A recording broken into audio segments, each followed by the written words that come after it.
Hello everyone, সবাই কেমন আছেন? তো আপনারা মুরগি ঠুকরি করে অসুস্থ হয়ে যায়, ডেঙ্গু শিরালায় দেয়, খুব ঝামেলার মধ্যে আছে, মাথা আপনাদের পুরো নষ্ট হয়ে গেছে। তো আজকে আপনাদের মাথা আমি ঠিক করে দেবো, মাত্র 2টা ওষুধ খাওয়াইয়া মুরগির ঠুকরি বন্ধ করে ফেলবে। মুরগির ঠুটো ছ্যাঁক দেওয়া লাগবে না ইনশাল্লাহ। তো ভিডিওটা না টেনে সম্পূর্ণ দেখেন, আর যারা এখনও চ্যানেলটা সাবস্ক্রাইব করেন নাই প্লিজ সাবস্ক্রাইব করে দেবেন। তো আমরা কিন্তু মুরগির এখনও ঠুট ছ্যাঁক দিইনি। আজকে আমাদের মুরগির বয়স 45 দিন, এখন পর্যন্ত আমরা ঠুট ছ্যাঁক দিইনি। একটা মুরগি আপনাদের দেখাই, দেখেন আমাদের একটা মুরগি, দেখেন ঠুট, দেখেন একটা ঠুট যদি আপনারা মারে আপনার চোখ কণা করে ফেলাইবে, দেখছেন?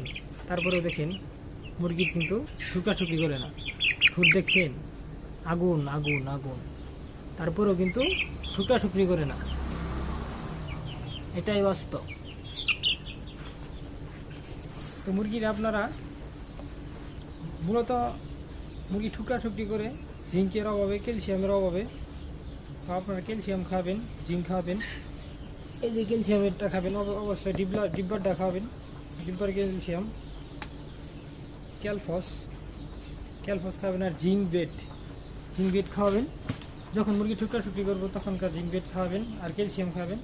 সকালে ক্যালসিয়াম খাবেন, দুপুরে জিঙ্ক খাবেন, টানা 3-4 দিন খাবেন, অবশ্যই ঠুকরি বন্ধ হয়ে যাবে। যখনই ঠুকরি করবো তখন একটু 3-4 দিন খাওয়াবেন, আপনাদের মুরগি ঠুকরি করবো না, তাহলে কিন্তু ঠুট ছ্যাঁক দিয়ে ঝামেলাটা কিন্তু একেবারে শেষ।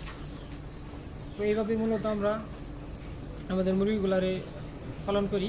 ঠুকরির জন্য আমরা ঠুট ছ্যাঁক দিই না, এই ক্যালসিয়াম খাওয়াই, জিঙ্ক খাওয়াই, আলহামদুলিল্লাহ ঠুকরি করে না।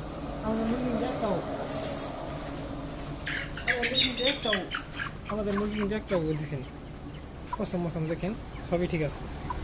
ঠুট দেখছেন, ঠুট কিন্তু ছ্যাঁক দিই না, এখন পর্যন্ত ঠুট ছ্যাঁক দিই।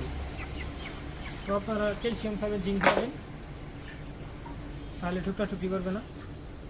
তো সবাই ভালো থাকবেন, সুস্থ থাকবেন, আর যারা এখনও চ্যানেলটা সাবস্ক্রাইব করেন নাই প্লিজ সাবস্ক্রাইব করে দেবেন। তো টাটা, বাই বাই।